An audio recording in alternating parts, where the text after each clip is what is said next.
എല്ലാവർക്കും നമസ്കാരം. ഇന്ന് അവിയൽ കറിയാണ് കേട്ടോ ഉണ്ടാക്കണേ.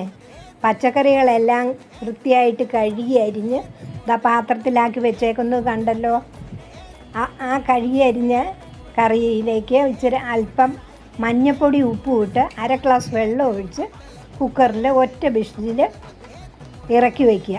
അതിന് ശേഷം ഇത് പതുക്കെ തുറന്ന് പച്ചമുളക്, ഉള്ളി, കറിവേപ്പില, ജീരകം ഇത്രയും സാധനങ്ങൾ നമ്മൾ മിക്സിയിൽ ചെറുതായിട്ട് ഒന്നടിക്കണം.